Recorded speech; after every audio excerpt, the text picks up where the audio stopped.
Thank you for joining me today. It's Brian Gubernick, and welcome to the No Days Off podcast, where we believe that every single day brings a new opportunity to get better. One of my favorite entrepreneurs to exist, like ever, and I know that sounds like a pretty bold statement, especially because the name I'm going to give you is someone who is pretty new and recent and still very, very, very active. One of my favorite entrepreneurs to study, to follow, is a guy named Gary Vaynerchuk. Many of you are probably familiar with Gary V's work. He may have offended you at some time. I know from time to time he certainly makes some offensive statements, things that I don't even agree with. But of all the entrepreneurs, especially those current today, I've really found that I can most relate to a lot of what Gary V is talking around. Now, we run very, very different businesses. He's known for all that he's done in social media and grabbing attention and marketing. I'm in the real estate space, very, very different industries, but his hustle, his desire to learn and his desire to teach others, I just love his message. I love what he does. Now, Gary Vee just recently came out with a new book, which is why he's top of mind. And I haven't even gone through his book yet, but I'm sure it's probably pretty good. But why am I talking about Gary Vee today? I want to talk about Gary's message. And the first time I saw his message was in a book he wrote quite a long time ago. Many of you have probably read it. It was called Jab, Jab, Jab, Right Hook. Jab, Jab, Jab, Right Hook. And what was that book about? It was a book talking around how we, or I should say businesses, should focus on delivering value and building relationships with their audience before making some sort of direct sales pitch.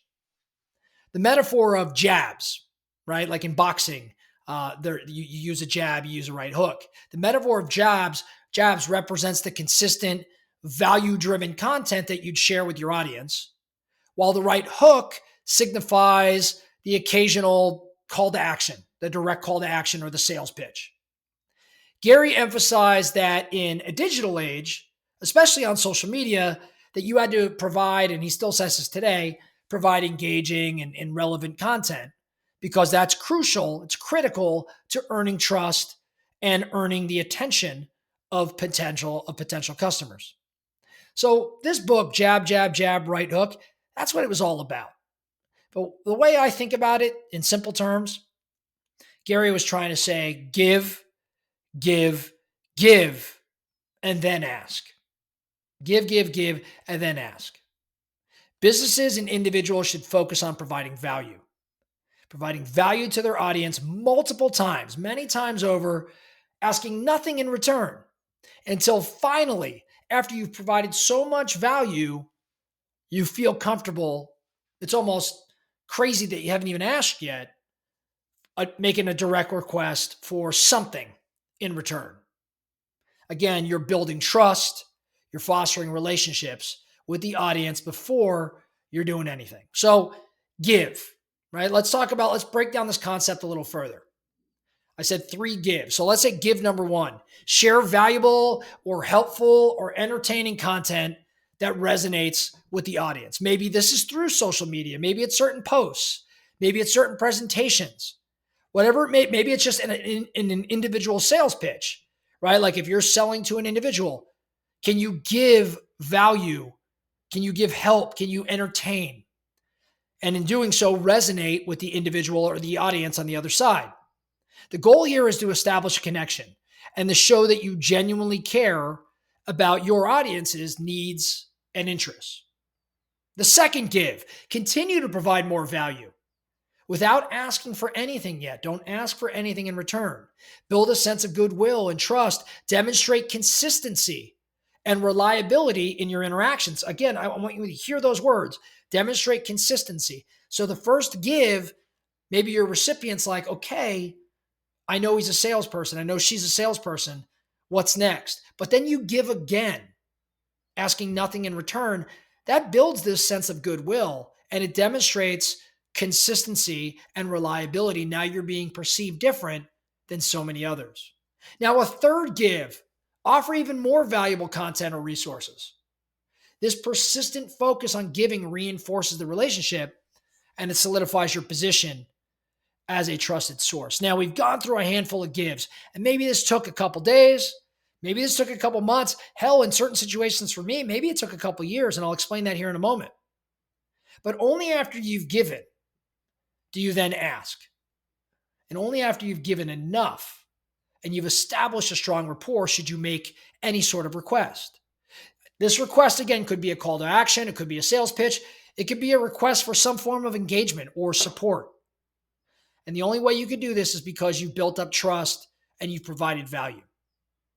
Now, Gary, when I first heard him talk around this, Gary talked about it in the terms of wine library. Like, I don't know if you know his whole backstory. I won't get too far into it, but his family had a wine store, an alcohol store. And Gary, when he was younger, to pay his parents back for all that he says they did for them, he went online with the intent to build a presence for that alcohol business, for that wine business. And what he did was run this give, ask approach. How did he apply this approach? He gave. First, he started by creating and sharing free, valuable content about wine. He actually launched this thing called Wine Library TV, which was a video blog where he would review wines and share wine tasting tips and look at grapes and educate the audience about how wine works. I learned a lot about wine by watching Gary's YouTube videos, this video blog. He consistently gave valuable information. It was free, and it established himself as an authority in the wine industry. Then he gave again. He continued to engage with the audience on social media, and he did this by actually responding to comments. I love this. Like, he didn't just get comments and he didn't do and did nothing with them. He actually would reply. He would engage. He would answer questions, and he'd offer even more insights and advice about wine. The community that he created, therefore, was incredible. And then he gave one more time, and he gave by continuing to innovate and deliver value by leveraging all different forms of platform, like various platforms, to reach his audience. He was on YouTube, but then he went to Twitter and he went to Facebook, and he adapted his content to fit each platform's different features and its user preferences, but he always prioritized the audience's needs and interests. Finally, after giving and giving and giving, he made the ask. And what did he do? This came in the form of promoting Wine Library's products and his father's liquor store products, and encouraging his audience to buy wine from his store. Now, he had already established trust, and he had provided so much free value, his audience was incredibly inclined to make purchases and support his business. As a matter of fact, I saw a guy interviewed once, and the guy said that he felt like after Gary had educated him so much around wine and made him, almost a wine connoisseur himself, he was willing to give his shirt off his back to Gary. And the guy was serious. He's like, Gary's given so much to me. How can I not give back in return? This approach really allowed Gary Vee to grow Wine Library from the small local store into a multi-million-dollar enterprise. And it's really what jump-started his career into the crazy things that he's involved in today.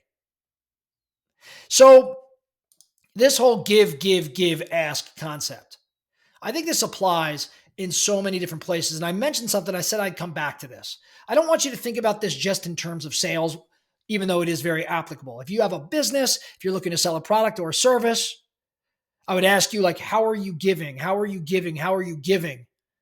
So much free value, so much to your audience that they can't help but want to give back. How are you doing that? And if you're not, what could you start doing? But where I was going with this is, for me personally, this technique, this strategy has worked probably more for me in the recruiting or partnership space than it has anywhere else. In other words, there have been people I've identified in my life that I wanted to get in business with in some capacity. Maybe it was a deeper partnership. Maybe it was a hire I wanted to make. Maybe it was just somebody I wanted to go on a ride with, and I didn't even know where that was going to be or what we'd be working on.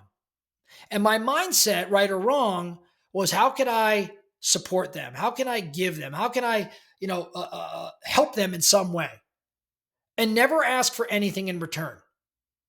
I didn't even know what to ask for in return, probably when I was giving. But then one day something came up and I'm like, you know what? You know who would be a good fit for this role? So and so. Now, mind you, I'd spent years assisting so and so, asking nothing in return. So when you go to that person and say, hey, what do you think of this opportunity? Or what do you think of this product? Or what do you think of this, place I'd like to go and I want you to join me? I'm not saying they immediately say yes, but did they have a conversation that's a direct result? Of course they did. So again, this applies very much in sales, but I think it applies in relationships, especially business relationships, just as much, if not more so. So, focusing question for you. Are you running this play? Are you running this approach? If you are, how can you double down on it? How can you give even more for an extended period of time, so that you never even have to ask? People might be coming to you. If you're not running this approach, how can you start doing it today? What does it look like? Are you teaching or training or just supporting someone's cause? Just always there, just giving, but never asking for anything in return. Adam Grant would call this a variation of strategic giving. We don't always give expecting things in return, but we can give knowing that, who knows, down the road, maybe the door will be open for something. We just don't know what it is. I think this approach fares really well if you have a long-term mindset around your business and your future, right? If we're thinking about where we're going to go, not just in a month or even a year, but in 5 years, in 10 years, in 15 years, how does this giving mentality, this giving approach set you up for success? I can tell you, in the 20 plus years I've been doing it, this has probably been one of the better strategies I've deployed. And I'd like to think it was natural, but I also know I learned a ton from Gary Vee. So I want to make sure I shout him out. But on that note, that's all we have for you today. The No Days Off podcast. Thank you so much for listening. And remember, every single day brings a new opportunity to get better. So let's get after it.